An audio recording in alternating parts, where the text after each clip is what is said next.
Assalamualaikum warahmatullahi wabarakatuh. Nama saya Fitria Saufamima, NPM 1911040343 dari Prodi Pendidikan Bahasa Inggris.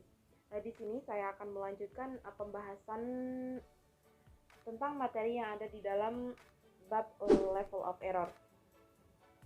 Setelah sebelumnya kita membahas materi yang pertama, kedua, dan ketiga, yaitu tentang substance error, text error, dan juga lexical error yang ada di dalam buku Error in Language Learning and Use yang ditulis oleh Carl James.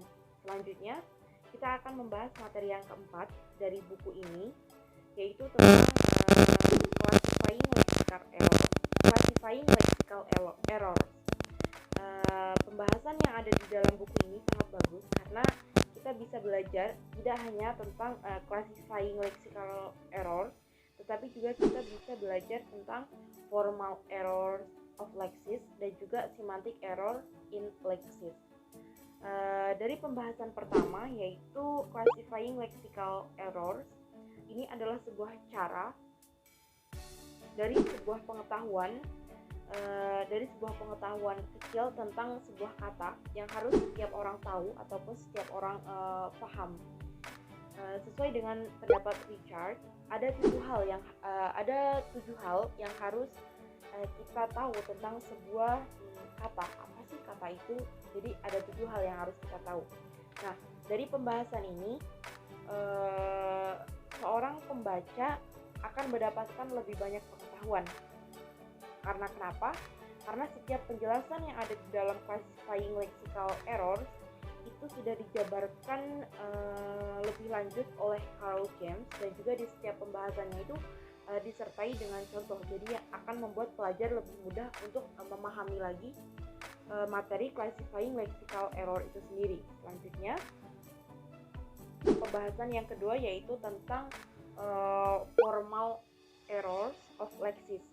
Ada 3 jenis kategori di dalam sebuah formal error of lexis, yaitu yang pertama ada formal misselection, yang kedua ada misformation, dan juga ada distortion gitu.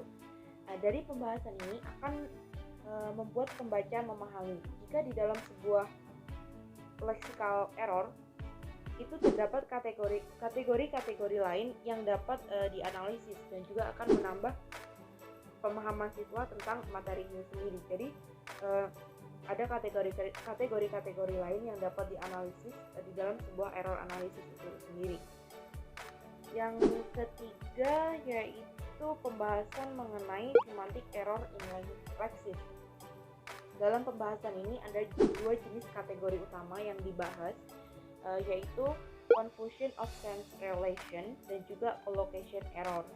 Jadi 2 materi ini adalah materi utama yang dibahas di dalam materi semantic error in lexis, dan juga ini sudah dijelaskan lebih lanjut oleh Carl James, dan juga selalu disertai dengan contoh di setiap pembahasannya yang akan membuat siswa ataupun pembaca lebih mudah ketika memahami materi dari semantic error in lexis itu sendiri.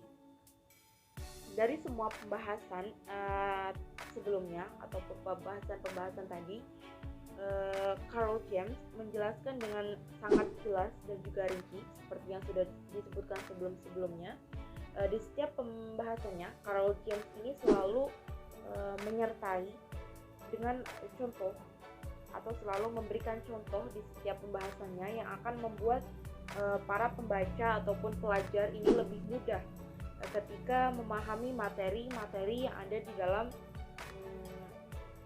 bab level of error itu sendiri, dan juga selalu menyertakan pendapat-pendapat ahli lain yang sesuai dengan materi apa yang dijelaskan di dalam bab itu sendiri.